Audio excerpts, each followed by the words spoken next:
नमस्कार, capital TV Uttar Pradesh पर 4 का चक्रव्यूह देख रहे हैं आप। मैं हूं राधिका राज।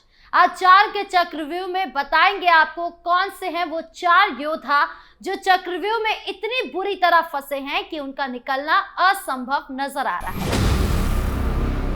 आज 4 के चक्रव्यूह में जो सबसे पहले योद्धा हैं वो है समाजवादी पार्टी, जो वंदे मातरम के मामले में चक्रव्यूह में फंस गए हैं। दरअसल वंदे मातरम के 150 वर्ष पूरे होने पर लोकसभा में 10 घंटा चर्चा हुई।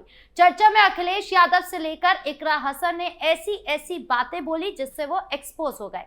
इसके अलावा आज एसआईआर के मुद्दे पर भी चर्चा हुई, जहां पर समाजवादी पार्टी के सांसदों ने बड़ी बातें बोली। तो क्या कुछ बोले बताएंगे आपको। बढ़ते दूसरे योद्धा की ओर, जो गैंगस्टर सुंदर भाटी है। ये गैंगस्टर योगी पुलिस के चक्रव्यूह में ऐसे फंसे हैं कि इसका चक्रव्यूह से निकलना मुश्किल लग रहा है। दरअसल सुंदर भाटी, जिसने यूपी में हुड़दंग मचा रखा था, अब योगी सरकार के हाथ लग गए हैं। बताएंगे आपको क्या सजा कोर्ट ने सुनाई है गैंगस्टर सुंदर भाटी को। 4 के चक्रव्यूह के तीसरे योद्धा हैं आप नेता अंकुश चौधरी, जो अपने ही बयान की वजह से चक्रव्यूह में फंस गए हैं। दरअसल अंकुश चौधरी ने दलितों की जमीन कब्जाई थी, ऐसा योगी के मंत्री सोमेंद्र तोमर का कहना है, जिसके बाद लंबे समय तक संघर्ष करने के बाद अब मंत्री सोमेंद्र के चंगुल में अंकुश चौधरी फंस गए हैं। बताएंगे आपको मंत्री के एक्शन के बारे में। 4 के चक्रव्यूह के आखिरी में बात होगी उन अपराधियों की जिन्होंने कफ सिरप को जहरीला नशा बना दिया और उसकी बिक्री छोटे मोटे पैमाने पर नहीं बल्कि एक बड़ा जाल बनाकर बेचा गया, जिसके बाद सीएम योगी की फोर्स ने एक के बाद एक एक्शन लिए। बताएंगे आपको पूरा मामला का खेल। तो चलिए शुरू करते हैं 4 का चक्रव्यूह।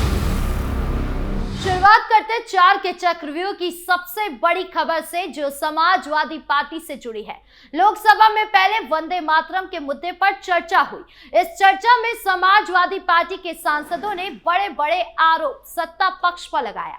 अखिलेश यादव ने कहा वंदे मातरम सिर्फ गाने के लिए नहीं बल्कि निभाने के लिए भी होना चाहिए, लेकिन आज के दरारवादी लोग इसी के जरिए देश को तोड़ना चाहते हैं। अखिलेश ने लोकसभा में वंदे मातरम पर चर्चा में भाग लेते हुए आरोप लगाया कि वर्तमान में सत्ता पक्ष के लोग हर चीज का श्रेय लेना चाहते हैं। सपा सांसद ने कहा हमारे सत्ता पक्ष के लोग हर चीज का श्रेय लेना चाहते हैं, जो महापुरुष उनके नहीं है या जो चीज उनकी नहीं है उन्हें भी अपनाना चाहते हैं। यही नहीं, कैराना सीट से सपा सांसद ने तो वंदे मातरम का मतलब ही समझा दिया। उन्होंने कहा सुजलाम सुफलाम का अर्थ है ऐसा देश जहां पर्याप्त जल हो, जहां नदियां जिंदा हो, बहती हो और जीवन देती हो। लेकिन अब यमुना का हाल देखिए।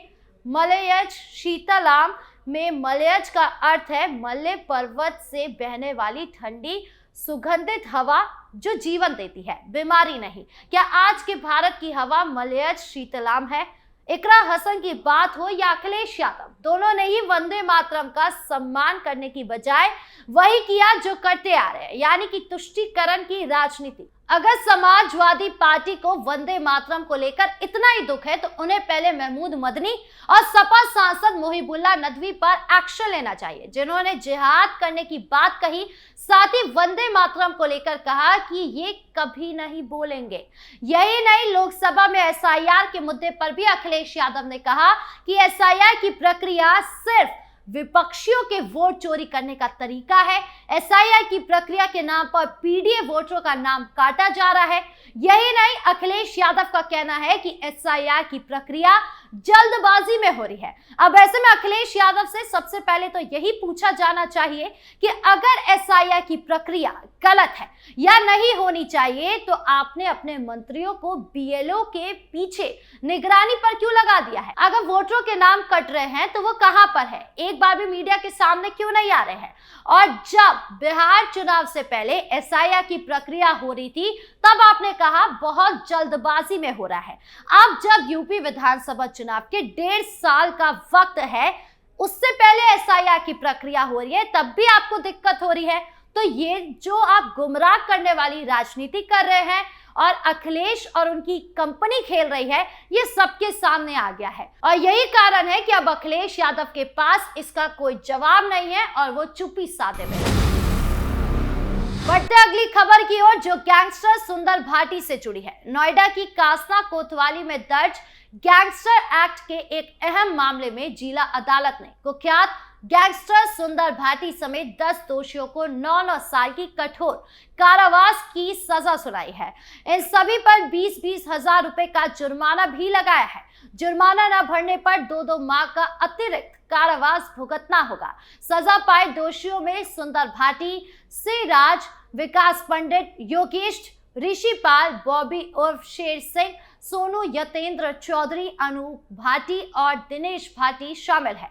हालांकि सिंह, राज और ऋषिपाल को छोड़कर बाकी 8 दोषी अपनी घोषित सजा से अधिक अवधि जेल में बिताने के कारण रिहा कर दिए गए हैं, जबकि सिंह, राज और ऋषिपाल को शेष सजा पूरी करने के जेल भेज दिया गया है। दरअसल ये मामला 8 फरवरी 2015 का है, जब नियाना गांव में एक शादी समारोह से लौटते समय दादूपुर के ग्राम प्रधान सपा नेता हरेंद्र नागर और उनके सरकारी गनर भूदेव शर्मा का जानलेवा हमला हुआ था।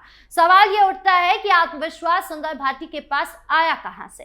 दरअसल बताया यह जा रहा है कि सुंदर भाटी शुरुआत में सिर्फ बुलंदशहर का एक पासपोर्ट ठेकेदार था, लेकिन समय के साथ उसके राजनीतिक संबंध बढ़ते गए। राजनीति से जुड़ने के बाद उसके रिश्ते ताकतवर लोगों से बन गए और इन्हीं संपर्कों ने उन्हें अपराध की दुनिया में उतरने का रास्ता दिखा दिया। यही नहीं, इस गैंगस्टर का नाम अतीक अहमद की हत्या के मामले में भी उछला था, लेकिन इसकी आधिकारिक पुष्टि नहीं हुई थी। यहाँ तक कि योगी सरकार ने जो खूंखार गैंगस्टर की लिस्ट तैयार की थी, जिसमें 65 गैंगस्टर थे, उसमें सुंदर भाटी का भी नाम था, जो पुलिस के चंगुल में बुरी तरह फंस गया है।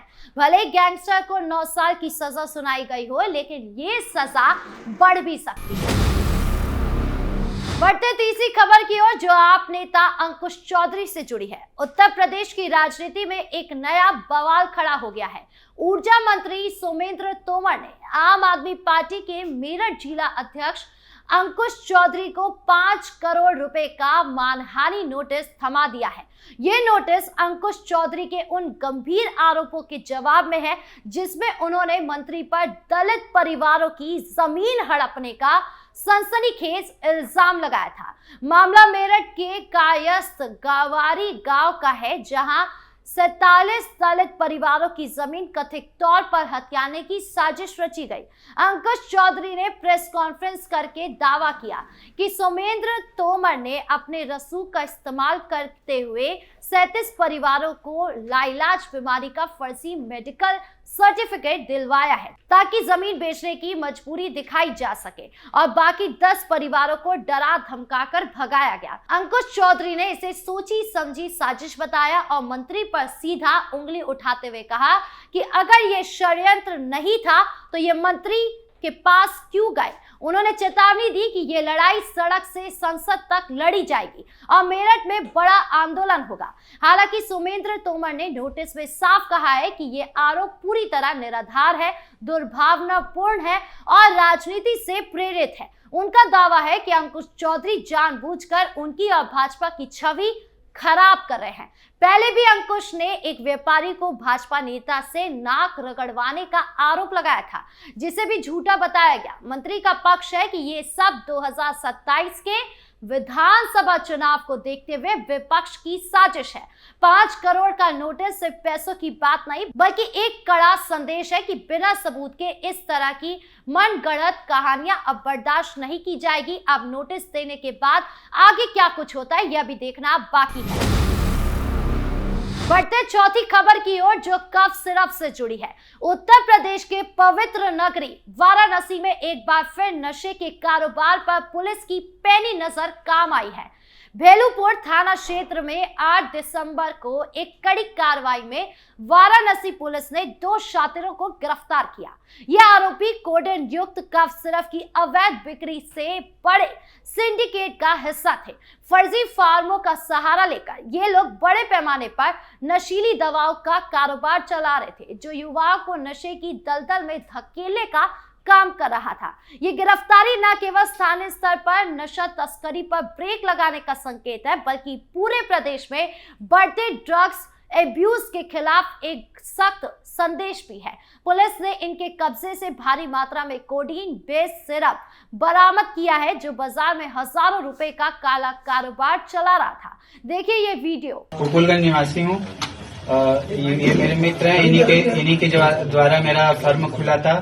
दिवेश जायसवाल जी ने मेरा फर्म खुलवाया था। सारा कुछ वही देख रेख करते थे और सारा कुछ कागज का लेन देन भी वही देखते थे। फर्म का नाम क्या था तुम्हारे? काल भैरव ट्रेडर्स। अच्छा ये बताओ कि तुम्हारा जब फर्म खुला तो ड्रग डिपार्टमेंट से लोग आए भौतिक सत्यापन करने के लिए? जी एक बार आए थे, वहाँ फोटो वोटो करवाए और फिर दिवेश जायसवाल जी पूरा देखे थे। तो उनको पता नहीं चला कि तुम फर्जी दस्तावेज लगाए, कूटरचित दस्तावेज से तुम अपना फर्म खुलवाए हो? सर वो सब उन्हीं ने बात किया। ये कार्रवाई दिखाती है कि जहरीली कफ सिरप के नेटवर्क को तोड़ा जा रहा है। बहरहाल 4 के चक्रव्यूह में इतना ही। धन्यवाद।